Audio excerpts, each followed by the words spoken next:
विशेष हैं मेरे लिए भी, आपके लिए भी। मेरे लिए इसलिए विशेष है क्योंकि इस साल की ये अंतिम कथा है और दो कथाएं मुझे हमेशा याद रहेंगी।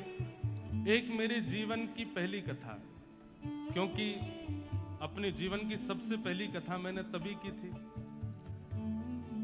और एक ये कथा क्योंकि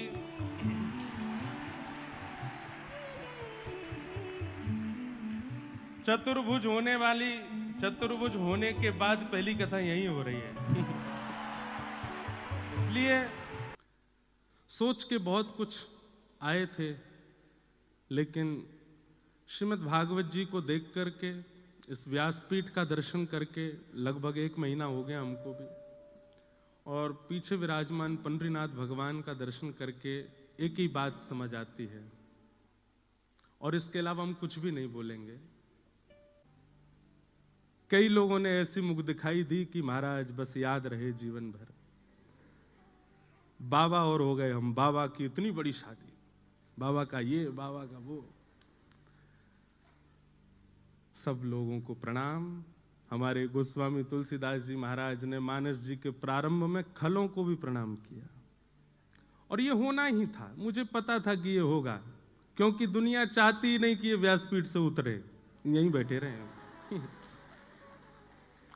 हमारे पूज्य पिताजी महाराज 52 वर्षों से कथा कर रहे हैं। कितने वर्ष? यहां पर कितने लोग ऐसे हैं जिनकी आयु 52 से कम होगी?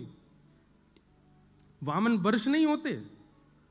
अरे आजकल के भारत में सब्जी बेचने वाले व्यक्ति भी अगर 4 साल लगातार सब्जी बेच लेते हैं तो भी उनका भी इतना हो जाता है कि वो अपना घर भी बंबई में बना सके, दिल्ली में। वैसे इतना योग्य हो गया है भारत।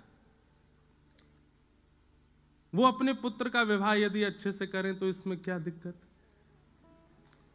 और भाई सबने सब बातें कह दी, लेकिन किसी ने एक बार भी ये नहीं कहा,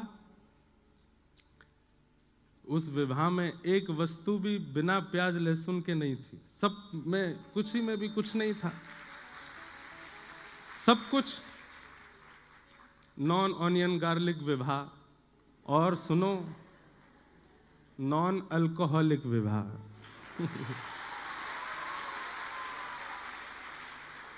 मुझे बहुत लोग बोले ये बोलना, वो बोलना, ये मत बोलना। ये मैंने कि मैं कुछ नहीं, कथा करने जा रहा हूं। भट्टी जी ने मुझको आमंत्रित किया है, पर ठीक है, बोलना तभी चाहिए जब साथ में कोई खड़ा हो।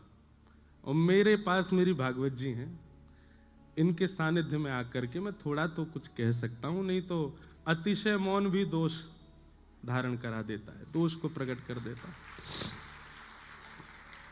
लोगों को कुछ भी दिखा, पर मुझे उसमें भी मेरा एक उद्देश्य था। भक्ति पथ पर हजारों लाखों बालक मेरे साथ चल रहे हैं, सबको लेकर के मैं चल रहा हूं। हमारे लाल जी को प्राप्त करने के लिए सबकी आवश्यकता है, माँ पिता बंधु बांधव, और एक गृहस्थी को जिस नव पड़ाव की आवश्यकता थी वह भी हुआ। परंतु सब समाज संसार के लोग हैं, सबको हम प्रणाम करते हैं, सबको हम वंदन करते हैं। आपसे हम प्रार्थना करते हैं, आप भी मौन रहना शुरू करो। भैया जीवन के 4 ही दिन बचे हैं, बहुत लंबा समय नहीं है हमारे पास में। एक दूसरे को पकड़ के नीचे गिराना, ये करना, वो करना, उसकी निंदा स्तुति करने में समय निकल जाएगा। भगवत प्राप्ति कब करोगे फिर? अगर उसी बीच में प्राण निकल गए तो ठाकुर जी की प्राप्ति कैसे होगी? इसलिए सब विषय विकारों को छोड़ो, ठाकुर जी की सेवा में लगो, ठाकुर जी की सेवा भाव से करो। हमारा उद्देश्य, मैं तो पहले ही कहा है हमेशा, कि आप एक चूक करके तो देखो, चूक नहीं भी करो तो भी लोग आपको पकड़ेंगे। ये संसार का नियम है, स्वभाव है, स्वरूप है। और उसमें भी आध्यात्मिक व्यक्ति पर तो कीचड़ उछालना सबसे आसान होता है, क्योंकि उसका स्वभाव मौन होता है। इसलिए मौन रहिए, अपना हरिनाम कीजिए, भजन कीजिए, तैयार रहिए। जब व्यास जी नहीं बचे तो हम तो श्रोता हैं, हमको भी पकड़ा जा सकता है। तो इसलिए बस ठाकुर जी की नजरों में राजी रहो, बाकी संसार की नजरों में तो कभी राजी आप हो ही नहीं सकते।